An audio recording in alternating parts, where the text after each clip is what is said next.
ಬೈಂದೂರಿನಲ್ಲೂ dialysis ಘಟಕ ಆರಂಭ. ಮಣಿಪಾಲ ಕಸ್ತೂರ್ಬಾ ಆಸ್ಪತ್ರೆಯ ಸಹಕಾರದಲ್ಲಿ ಯೋಜನೆ. ಬೈಂದೂರಿನ ಅಂಜಲಿ ಆಸ್ಪತ್ರೆಯಲ್ಲಿ ವಿಶೇಷ ಆರೋಗ್ಯ ಘಟಕ.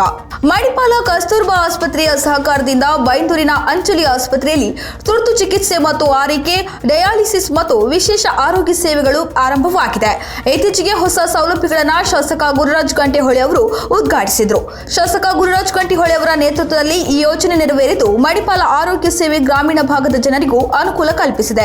ಕಿಡ್ನಿ ಸಮಸ್ಯೆಯಿಂದ ಬಳಲುತ್ತಿದ್ದ ಸಾಕಷ್ಟು ಮಂದಿ ಡಯಾಲಿಸಿಸ್ ಚಿಕಿತ್ಸೆಗಾಗಿ ಪ್ರತಿನಿತ್ಯ ದೂರದ ಊರುಗಳಿಗೆ ಪ್ರಯಾಣಿಸಬೇಕಿತ್ತು. ಇದರಿಂದ ಚಿಕಿತ್ಸೆಯ ವೆಚ್ಚದ ಜೊತೆಗೆ ಪ್ರಯಾಣದ ವೆಚ್ಚವು ಹೆಚ್ಚಾಗುತ್ತಿದ್ದು ಮಾತ್ರವಲ್ಲದೆ ರೋಗಿಗಳು ಪ್ರಯಾಣದ ವೇಳೆ ಸಮಸ್ಯೆಗಳನ್ನು ಎದುರಿಸುತ್ತಿದ್ದರು. ಆದರೆ ಇದೀಗ ಬೈಂದೂರಿನ ಅಂಜಲಿ ಆಸ್ಪತ್ರೆಯಲ್ಲಿ ಡಯಾಲಿಸಿಸ್ ಕೇಂದ್ರ ಮತ್ತು ತುರ್ತು ಚಿಕಿತ್ಸಾ ಘಟಕ ಸೇರಿದಂತೆ ಇನ್ನಿತರ ವಿಶೇಷ ಆರೋಗ್ಯ ಘಟಕ ಆರಂಭವಾಗಿರುವುದರಿಂದ ಗ್ರಾಮೀಣ ಪ್ರದೇಶದ ಜನ ನಿಟ್ಟುಸಿರು ಬಿಡುವಂತಾಗಿದೆ.